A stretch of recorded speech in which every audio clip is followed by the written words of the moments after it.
बच्चों, क्या तुमने कभी ये कहावत सुनी है, अकल बड़ी या भैंस? नहीं सुनी तो मैं तुम्हें इसी विषय पर एक कहानी सुनाती हूँ। एक गांव में दो भाई अपने परिवार के साथ रहते थे। उनमें से एक भाई का नाम था मोनू, वह बहुत बलवान था। दूसरा भाई था सोनू, था तो वह कमजोर परंतु था बड़ा बुद्धिमान। एक बार इन दोनों के पिता ने उन्हें खाली कमरे में बुलाया और कहा, बच्चों, आज मैंने तुम दोनों के लिए एक चुनौती रखी है। कैसी चुनौती पिताजी? चुनौती ये है बच्चों कि अगर तुम दोनों में से जो इस खाली कमरे को पूर्ण रूप से भर देगा वो विजेता होगा। इसमें तो मैं ही जीतूंगा पिताजी। वह भागते भागते गया और अपनी ताकत के बल पर गोलियों के कट्टे लाकर कमरा भरने लगा। अचानक सोनू के बुद्धिमान दिमाग में एक युक्ति आती है। वह भागता हुआ एक दुकान में जाता है, वहां से एक मोमबत्ती खरीदता है। वह उस कमरे में आकर मोमबत्ती जलाता है और उसके जलते ही पूरा कमरा रोशनी से भर जाता है। तो इस कहानी से तुम्हें क्या शिक्षा मिली बच्चों? यह कहानी हमें बताती है कि जो काम बल से या ताकत से न हो पाए वह बुद्धि के बल से करना चाहिए।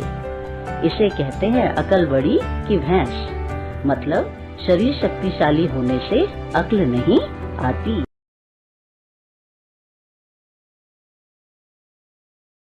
प्याज के आंसू। हेलो बच्चों, आज मैं आपको सुनाने जा रही हूँ 3 दोस्तों की कहानी। क्या आप जानते हैं उन्हें? पहला है टमाटर, दूसरा है आइसक्रीम और तीसरा है प्याज। एक बार की बात है, टमाटर ने आइसक्रीम और प्याज से पूछा, यार बोर हो रहे हैं, चलना कहीं घूम के आते हैं। नहीं, मैं नहीं आ रही हूँ, मैं पिघल जाऊंगी। भाई तू चल रहा? नहीं यार, मैंने कपड़े बहुत पहने हैं।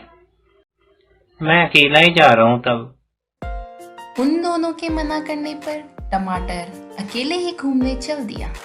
फिर अचानक से टमाटर चलते चलते गाड़ी के टायर के नीचे आ गया। यह देखने के बाद आइसक्रीम भागते भागते टमाटर के पास जाने लगी और वहां पिघल गई। और यह सब देख वहां खड़े लोग हंसने लगे। लोगों को हंसते देखकर प्याज रोने लगा। तभी वहां सब्जियों के राजा आलू प्रकट हुए। तू रो क्यों रहा है? मेरे दोस्त का एक्सीडेंट हो गया और ये लोग हंस रहे हैं, मुझे बदला लेना है। आज के बाद तेरी वजह से हर कोई रोएगा। यह वरदान देकर जब भी कोई प्याज को काटता है तो उसकी आंखों में आंसू आ जाते हैं।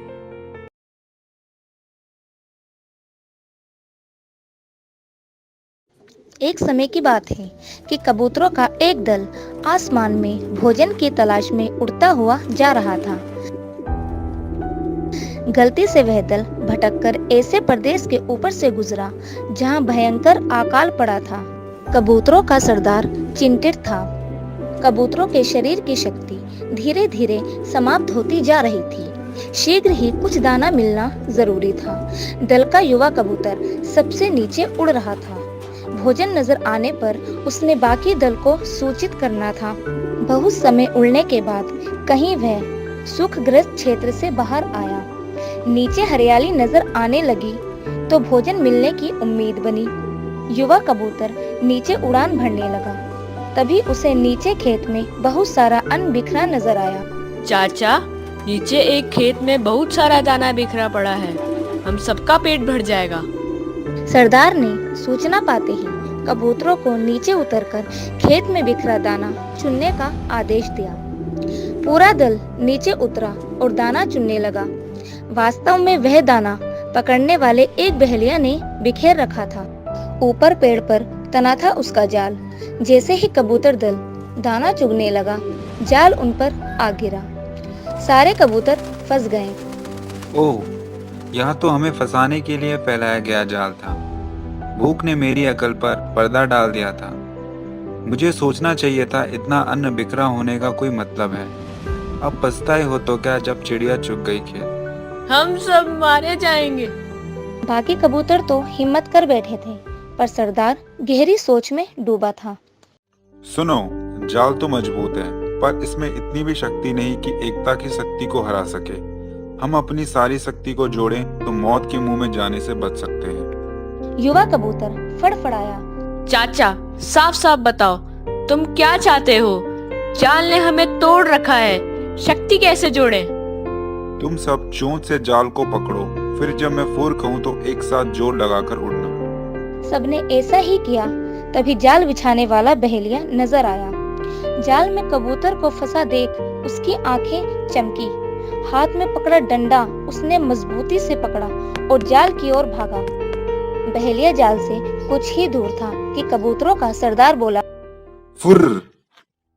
सारे कबूतर एक साथ जोर लगाकर उड़े तो पूरा जाल हवा में ऊपर उठा और सारे कबूतर जाल को लेकर ही उड़ने लगे। कबूतरों को जाल सहित उड़ते देख बहेलिया अवाक रह गया। कुछ संभला तो जाल के पीछे दौड़ने लगा।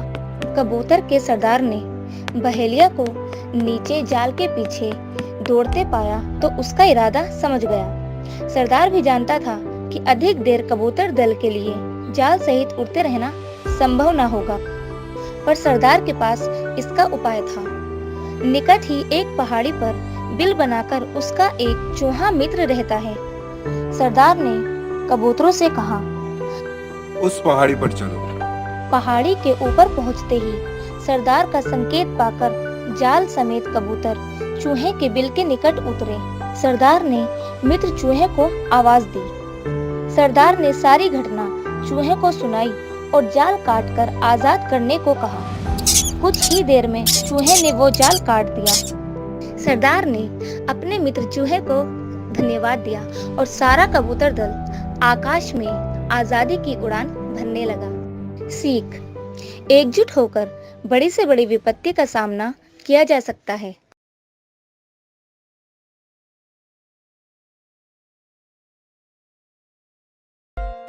हेलो बच्चों, यह कहानी है 3 सच्चे दोस्तों की, ज्ञान, धन और विश्वास। यह तीनों बहुत अच्छे दोस्त थे और तीनों में प्यार भी बहुत था। लेकिन एक वक्त ऐसा आया कि तीनों को जुदा होना पड़ा। उससे पहले उन तीनों ने आखिरी बार मिलने की एक योजना बनाई। अब हम कहाँ मिलेंगे? मैं तो अमीरों के पास मिलूंगा। और तू कहाँ मिलेगा? मैं तो स्कूल में मिलूंगा। और भाई तू कहाँ मिलेगा? भाई तू रो क्यों रहा है? मैं अगर एक बार चला गया फिर कभी दोबारा लौट कर नहीं आऊंगा। तो बच्चों, यह थी हमारी कहानी। इससे हमें क्या शिक्षा मिलती है?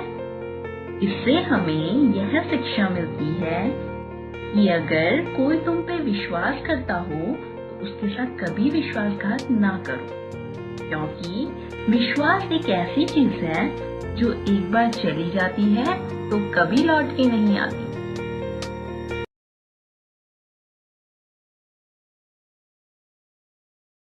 हेलो बच्चों, तो मैं आपको एक कहानी सुनाता हूँ जिसका नाम है हुनर की ताकत। एक बार की बात है, एक चिड़िया उड़ रही थी। उड़ते उड़ते उसे एक मधुमक्खी दिखाई दी। चिड़िया मधुमक्खी के पास गई और पूछा, तुम इतनी मेहनत कर शहद इकट्ठा करती हो और इंसान आकर उसे चुरा ले जाता है, क्या तुम्हें कभी तकलीफ नहीं होती? इंसान सिर्फ मेरा शहद ही तो चुरा सकता है, लेकिन मेरे शहद बनाने की कला को नहीं चुरा सकता। आपकी मेहनत तो हर कोई छीन सकता है, लेकिन आपके पास जो हुनर और कला है वो आपसे कोई नहीं छीन सकता।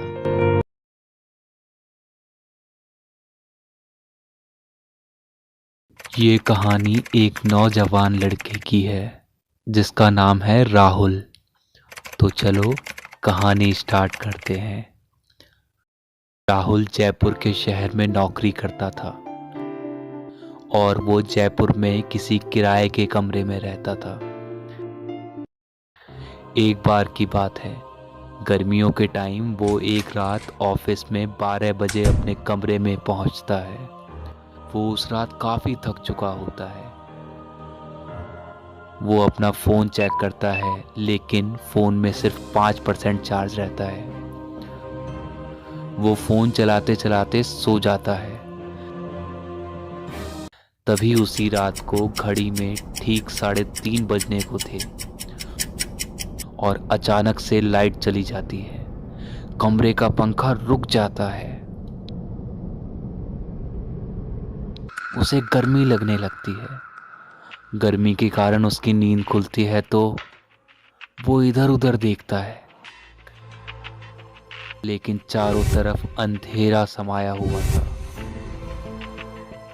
उसने अपने फोन से फ्लैश जलाने की कोशिश की, लेकिन उसके फोन का चार्ज पूरी तरह से खत्म हो गया था।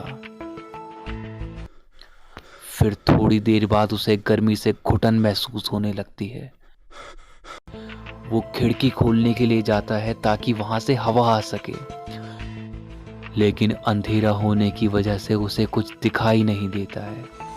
अब वो काफी घबरा जाता है, अपने हाथ इधर उधर फैलाने लगता है। तभी अचानक उसका हाथ वहां टेबल पे रखे एक डिब्बे पे पड़ता है। वो डिब्बे को उठाकर जोर से खिड़की की तरफ फेंकता है। खिड़की में डिब्बे की तेज से लगने से वो आवाज आती है। उसे खिड़की से आती हवा महसूस होती है और फिर वो आराम से सो जाता है। अगली सुबह जब उसकी आंख खुलती है तो वो खिड़की के पास जाता है और हैरान हो जाता है, क्योंकि खिड़की कहीं से भी टूटी नहीं होती है। वो नीचे देखता है तो डिब्बा भी वहीं पड़ा होता है। वो शॉक में पड़ जाता है। काफी देर सोचने के बाद उसे समझ आता है कि वो और कुछ नहीं, सिर्फ उसका वहम था। इससे हमें ये पता चलता है कि वहम एक ऐसी चीज है जो हमें उस वक्त महसूस होती है जब हमें किसी चीज की अत्यधिक जरूरत हो, जैसे कि रेगिस्तान में पानी का तालाब।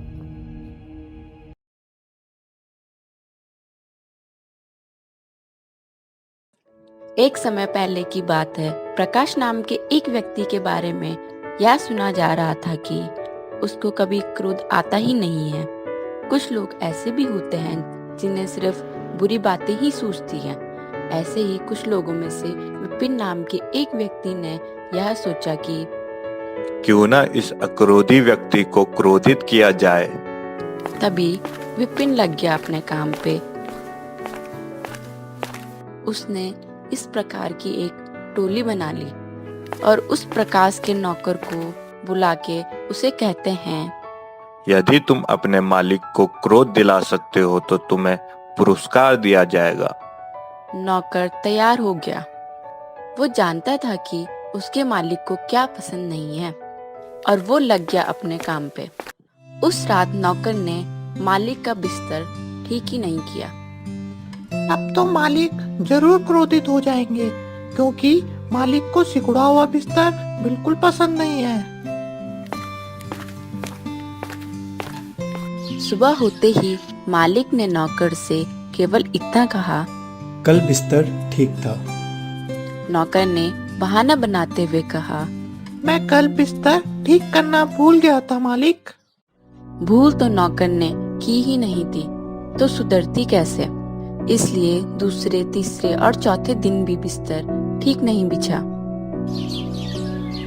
तभी मालिक ने नौकर से कहा, लगता है तुम बिस्तर ठीक करने की आदत से ऊब गए हो और चाहते हो कि मेरा यह स्वभाव छूट जाए, पर कोई बात नहीं, अब मुझे सिकड़े हुए बिस्तर पर सोने की आदत होने लगी है। नौकर को यह सुनकर अफसोस महसूस होता है और अपनी गलती की माफी मांगता है। मुझे माफ कर दो मालिक, अब से आपका बिस्तर हमेशा सही मिलेगा।